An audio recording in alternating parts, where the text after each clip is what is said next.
हर घर की कहानी, पानी की परेशानी, लेकिन अब और नहीं, क्योंकि न्यूट्रॉन पाइप्स लेकर आए हैं हाई क्वालिटी केसिंग पाइप्स, जो बने हैं हाई क्वालिटी मटेरियल से। 40 और 30 केजी वेट में न्यूट्रॉन पाइप्स देते हैं आपके बोरवेल की सुरक्षा सालों तक। तो अगर आप भी अपने खेतों में नया बोरवेल करवाने की सोच रहे हैं या फिर अपने खाली पड़े प्लॉट पर बोरवेल करवाने का काम करवाना चाहते हैं, तो बड़े बड़े ब्रांड को टक्कर देने के बाद अब आपके शहर में आ गए न्यूट्रॉन पाइप्स, एक्सपर्ट की पहली पसंद। कि देवतला विधानसभा में नईगढ़ी थाना अंतर्गत एक गांव है डिहिया।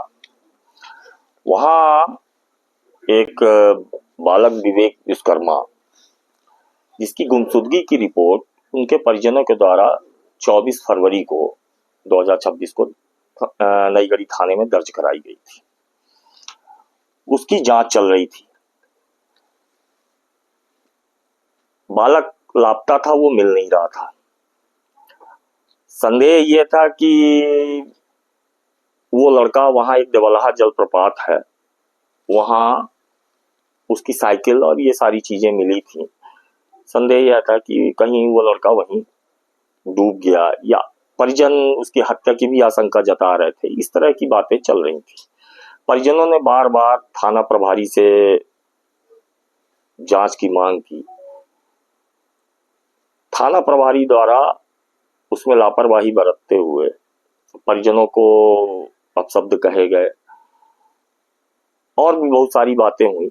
वो एसपी से मिले, फिर उसके बाद परिजन पुलिस महानिरीक्षक आजी साहब को रीवा में भी ज्ञापन दिया।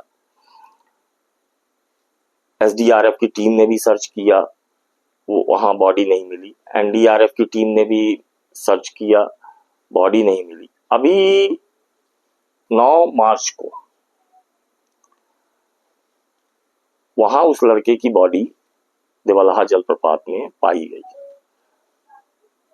परिजन उस बॉडी को लेकर नईगढ़ी से 3 किलोमीटर, थाना से 3 किलोमीटर दूर एक लालगंज जगह है, वही डिहिया के बगल में, उनके गांव के में ही वो लालगंज चौराहा कहलाता है। उस जगह पर बॉडी रखकर परिजन उचित कार्रवाई की मांग कर रहे थे।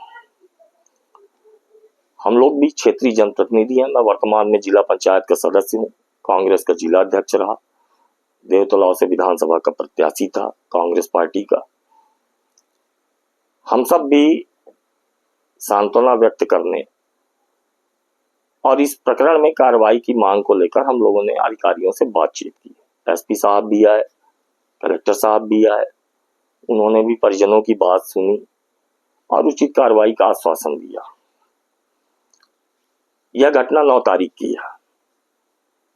उसके बाद कहीं कोई बात नहीं रह गई। अभी आज यह जानकारी आई कि पुलिस द्वारा उसी मांग को लेकर, जो परिजन मांग कर रहे थे, परिजन के परिवारजनों के विरुद्ध और हम सब के विरुद्ध, पुलिस ने एक अपराध पंजीकृत किया कि हम लोगों ने पुलिस की कार्रवाई में बाधा डाली, बलवा करने का प्रयास किया, जबकि इस तरह की कोई घटना नहीं हुई। वहां खुद वरिष्ठ प्रशासनिक अधिकारी मौजूद थे, स्वयं एसपी मौजूद थे, कलेक्टर मौजूद थे। और सबसे बड़ी बात, यह अपराध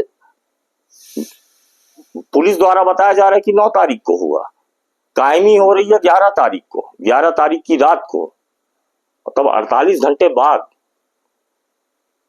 48-50 घंटे बाद कायमी की जा रही है और उस थाना प्रभारी के द्वारा की जा रही है, जिसे 24 घंटे पहले पुलिस कप्तान महोदय मऊगंज ने तत्काल प्रभाव से लाइन हाजिर कर दिया।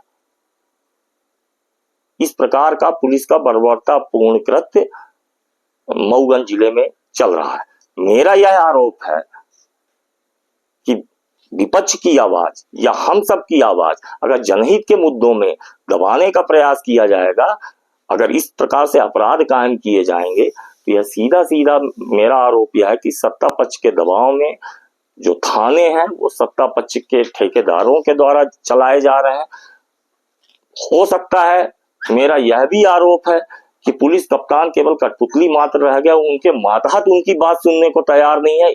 इस प्रकार के प्रकरणों से तो यही प्रतीत होता है कि अगर पुलिस कप्तान, मैं आपको यह दिखाना चाहता हूं, यह 10 तारीख का आदेश है पुलिस कप्तान मऊगंज का कि थाना प्रभारी नई गढ़ी को तत्काल प्रभाव से लाइन हाजिर किया जाता है। और जो यह एफआईआर दर्ज की गई है, यह जो एफआईआर दर्ज की गई है, यह 9 तारीख की घटना की एफआईआर, घटना स्थल जो बताया जा रहा है वह 3 किलोमीटर दूर है नई गढ़ी थाने से।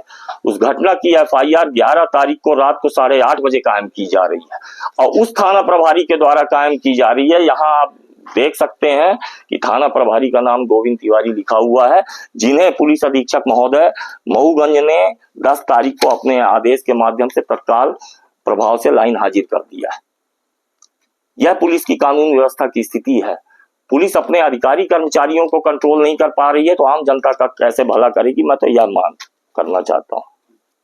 क्या मानते इस तरह की जो गलत तरीके से मुकदमे दर्ज किए जा रहे हैं, क्या मानना है इस तरह से जो लगातार चल रहा है? इस पहले भी कई इस तरह के फर्जी मुकदमे मऊगंज जिले में हुए हैं और दर्ज किए गए हैं थाना प्रभारी के द्वारा, क्या मानते हैं? देखिए, मऊगंज जिले में किस प्रकार का दबाव है अनैतिक लोगों का, आप इसका सहजता से अंदाजा लगा सकते हैं कि इसी नई गढ़ी थाने में अभी हाई कोर्ट के आदेश पर जो तत्कालीन थाना प्रभारी थे उन्हें हटाया गया और केवल इस बात के लिए हटाया गया कि कम से कम 150 फर्जी मुकदमे उस थाने में कायम किए गए थे।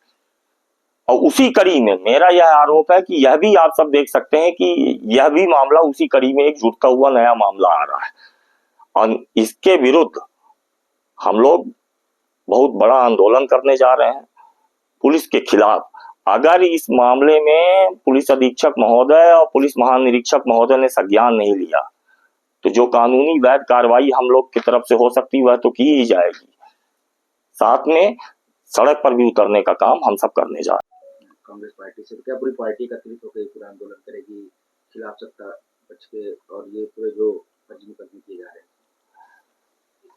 पूरी पार्टी को तो करना चाहिए। मैं अपनी अभी व्यक्तिगत बात कर रहा हूं, मैं तो करने जाऊंगा ही, साथ में बिल्कुल पूरी पार्टी करेगी। इसमें हमारे जो वर्तमान जिला अध्यक्ष हैं उनके खिलाफ भी उनको भी आरोपी बनाया गया है, हरिलाल कोल जी को भी आरोपी बनाया गया है। हमारे युवा कांग्रेस के जो जिला अध्यक्ष हैं आशुतोष तिवारी, उनके ऊपर भी प्रकरण दर्ज किया गया है।